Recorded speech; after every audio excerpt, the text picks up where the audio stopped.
Tarde, mal e arrastro. Esa é a valoración que fan dende a CIGA as últimas medidas tomadas polo Goberno do Estado na crise do coronavirus. Unhas medidas que dende o sindicato aseguran que son froito da improvisación e que non resolven as necesidades dos traballadores. Entendemos que o Goberno está actuando dunha forma moi lenta e, sobre todo, que non está dando medidas, como sí que está facendo outros países, que permitan que a repercusión social non afecte directamente aos traballadores. É por iso que medidas como tomaron Dinamarca, de xa directamente crear a cargo do Estado unha serie de fondos para que o traballador e as empresas non teñan que sufrir este encierro máis aínda do que xa van a sufrir, pois non se están tomando no Estado español.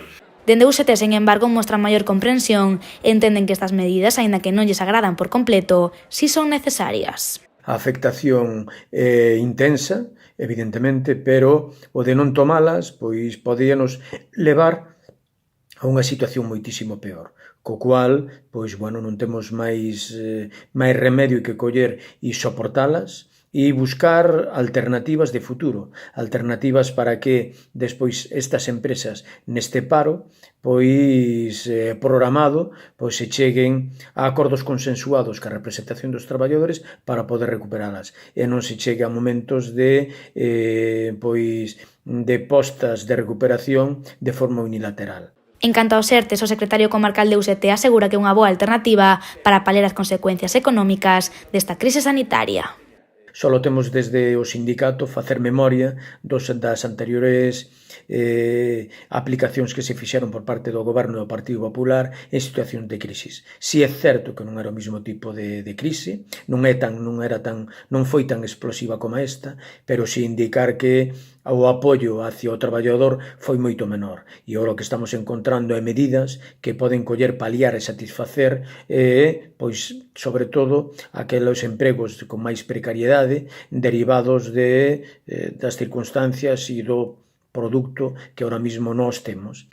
Os sindicatos entenden que os ERTEs son unha boa medida para os traballadores, pero aseguran que deixan cabos soltos que poderían dar lugar á picaresca.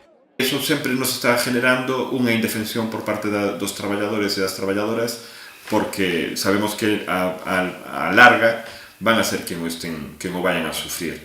A situación de que non poidan estar en este momento solicitándose as tramitacións do INEM generan tamén que os traballadores non saben en moitos casos en que situación quedan na casa. En moitos casos teñen solo unha chamada telefónica dicíndolle por parte do empresario ou da empresaria que quédate na casa. Eso genera indefensión.